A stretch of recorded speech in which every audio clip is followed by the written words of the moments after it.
මේ වගේ දර්ශනයක් තියෙනවා තේරුම් කරගන්න මට තේරෙන විදිහට මම මේ එක පැතිකඩකින් ටිකක් කිව්වට මේක ලිහිල් කළා සරල කළා පැහැදිලි කළා ඕගොල්ලන්ට තේරුම් ගන්න තමයි අභිධර්මයේ තියෙන්නේ. හැබැයි වර්තමානයේ බුරු කරන ක්‍රමයට නෙවෙයි.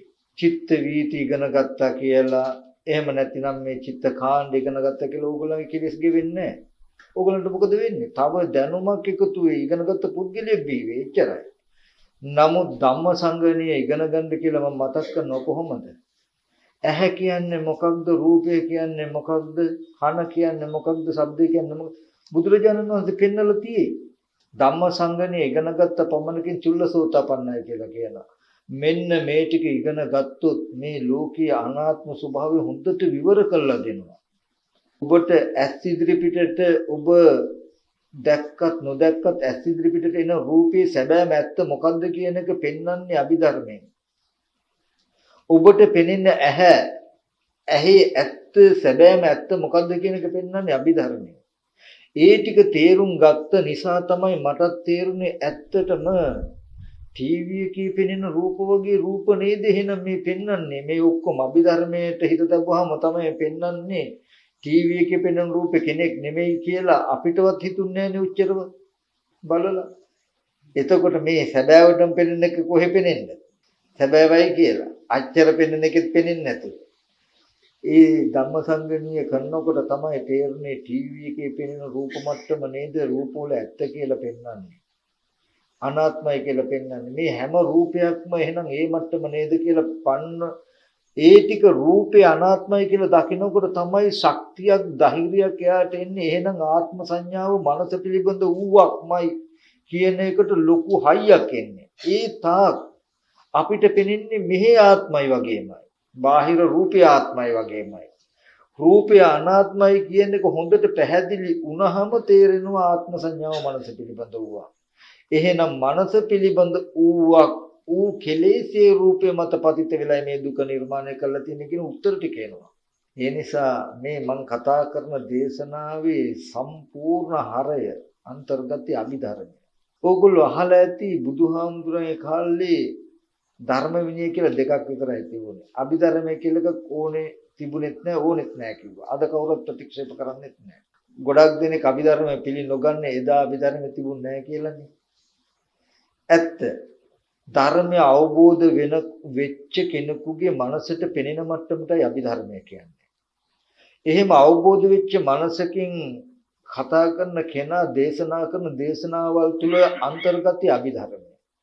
මගේ බණ අහන අය ඕගොල්ලෝ දන්නේ නැති ඇති ඕගොල්ලෝ මේ ඉගෙන ගන්නේ ධම්මසංගණිය කියලා. ඕගොල්ලෝ අභිධර්ම ඉගෙන ගන්න කියලා. බණ අහන ඕගොල්ලන්ට හම්බෙන්නේ ධර්ම විනය විතරයි. නමුත් ඕගොල්ලන්ව සාමාන්‍ය ලෝකේ ජීවත් වෙන මට්ටමින් ඔබට ගන්න මට තියෙන එකම හයි අභිධර්මය. මේ ටික දන්නේ නැති කෙනෙක් තමයි අභිධර්ම නිවන් දකින්න ඕනේ නැහැ කියන්නේ. කන්න දේශනාවකට අභිධර්මයේ පෙන්නන අර්ථය ගටිත කරලා පෙන්වන්න නොදන්න තාක් එයාට ඕගොල්ලන්ගේ මනසේ වෙනසක් කරන්න බෑ. ඕගොල්ලන් මේ ලෝකෙන් එළියට ගන්න එයා සමත් වෙන්නේ නැහැ. යම් කිසි කෙනෙක් යම් දේශනාවක් කරනකොට ඒ දේශනාවට අභිධර්මයේ තියෙන සැබෑම අර්ථ ටික එකතු කළොත් විතරයි ඕගොල්ලන්ව අවිද්‍යාවෙන් ටිකක්වත් අවිද්‍යාව ඇතුලෙන් එළියට ගන්න පාර පෙන්වන්න පුළුවන්. මම මේ ටික මතක් කළේ ගොඩක් දෙනෙක් කියනවා අභිධර්මය කියන එක බුද්ධ භාෂිතයක් නෙමෙයි අභිධර්මය වුන්නේ නැහැ කියලා. අභිධර්මය වුන්නේ නැහැ කියන්නේ නිවන් දකින්න ඕනේ නැහැ කියනවා වගේ. අභිධර්මය කියන්නේ මාර්ගඵලලාභී ශාසනයට. හැබැයි අද මේ කරන බොරුවට නම් නෙවෙයි. අද මේ කරන ක්‍රමයට ඔය විදිහට අභිධර්මයේ ඉගෙනගෙන කවදාවත් ආශ්‍රයයක් වෙන්නේ ආශ්‍රව වැඩි වෙයි. ඕගොල්ලන්ම බලන්න මොනවද ඕගොල්ලන්ට ඔය කරන ක්‍රම වලින් ලැබෙන්නේ කියලා. එක දෙයක් මතක් කරනවා. අභිධර්මයේ ඉගෙන ගන්න අභිධර්මයේ තියෙන විදිහට බය නැතුව ධම්මසංගණිය ඉගෙන ගන්න. ඒකේ තියෙන රූපකාණ්ඩ ඉගෙන ගන්න. විභංග ප්‍රකරණ ඉගෙන ගන්න. ඒකේ තියෙන නාම ධර්ම ටික වේදනා සංඥා සංකාර විඥාන කියන ටික ඉගෙන ගන්න. ඔයගොල්ලෝ දන්නද පංච උපාදාන ස්කන්ධය පිළිබඳව මෙන්නවින් ඉගෙන ගන්න තියෙන එකම ක්‍රමය අභිධර්ම. සූත්‍ර ක්‍රමයට මම මාතෘකා කළොත් සංකිට්ඨන පංච උපාදානස්කන්ධ දුක්ඛ කියලා. පංච උපාදානස්කන්ධය දුකයි. මොකද්ද පංච උපාදානස්කන්ධය කියන්නේ? රූප උපාදානස්කන්ධය, වේදනා සංඥා සංකාර විඥාන උපාදානස්කන්ධය කියලා මම මාතෘකා කළොත් ඔබට දුක එන රූප උපාදානස්කන්ධය කියන්නේ මොකක්ද කියලා මම පැහැදිලි කරන්නේ කොහොමද? මට පෙන්වන්න අභිධර්මය අයින් කළොත් රූප උපාදානස්කන්ධය කියන්නේ ඇහැ රූප කන ශබ්ද නාසය ගන්ධය දිව රස කය පොට්ටබ්බ කියලා ඒවැ ප්‍රභේද සහගතව ඔබට උගන්වන්න තියෙන එකම පරයය තමයි අභිධර්ම. මේ ධර්මයෙන් කළ මාතෘකාව විශේෂයෙන් විස්තර විසින් පෙන්විය හැකි දෙයටයි අභිධර්මය කියලා කියන්නේ. ඒ නිසා අභිධර්මය කියලා කියන්නේ නිවන් දකින්න කෙනා අවශ්‍යම දත යුතු ඉගෙන ගත යුතු දේ කියන එක මතක් කරනවා. හැබැයි අභිධර්මයේ ඉගෙනගත් තැනකින් දැන් වලින් බණ අහන කෙනා අභිධර්මය ඉගෙන ගන්න ඕනේ නැහැ.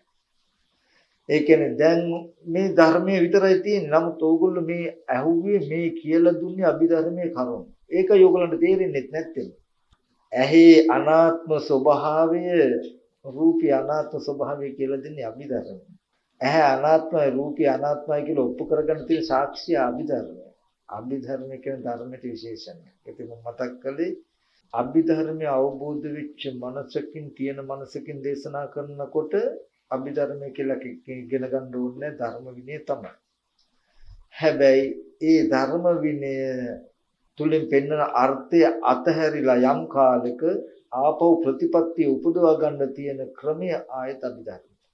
මේ ටිකත් මතක තබාගෙන මේ පෙන්නපු කියපු දේ නොතේරුණත් මේ හාමුදුරු මහ මොකද්ද එකක් කිව්වා කියන එකවත් හිතේ කොනක තියාගෙන මේක ගවේෂණය කරන්න කැටි කළා ගත්තොත් අද අපිට ලෝකයේ හම්බ වෙන්නේ රූප ශබ්ද බාහිර පැත්තෙන් මම කියන්නේ එහෙම තියෙන ලෝකයක්. නමුත් මම ඒකේ මතක් කළේ ඔබට අද ඔහොම ලෝකයේ හම්බ වෙන බව ඇත්තයි.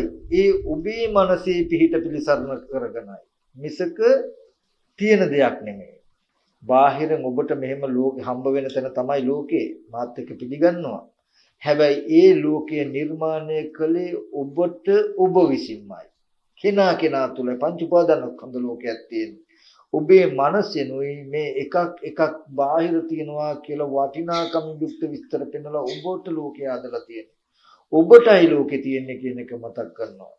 ඒක බාහිරින් ඔබට පැමිණි ලෝකයක් නෙමෙයි, ඔබ විසින් නිර්මාණය කරගත්ත ලෝකයක්. ඒ ලෝකය අවලංගු කරගත හැකි, ඔබට නිරුද්ධ කරගත හැකි, ඔබට ඒකට ක්‍රමය තමයි ඔබ විසින් නිර්මාණය කරගත්ත ලෝකය පවතින තැනක තියෙන සැබෑම ස්වභාවයේ හිත තබන්න ඔබට හමු වෙන ස්වභාවයට නැතුව. ඔබට හම්බ වෙන්නේ ආත්මව නම් ඒ ආත්මව හම්බ වෙන තැනක තියෙන අනාත්ම ස්වභාවය නිතරම මෙනෙහි කරන්න.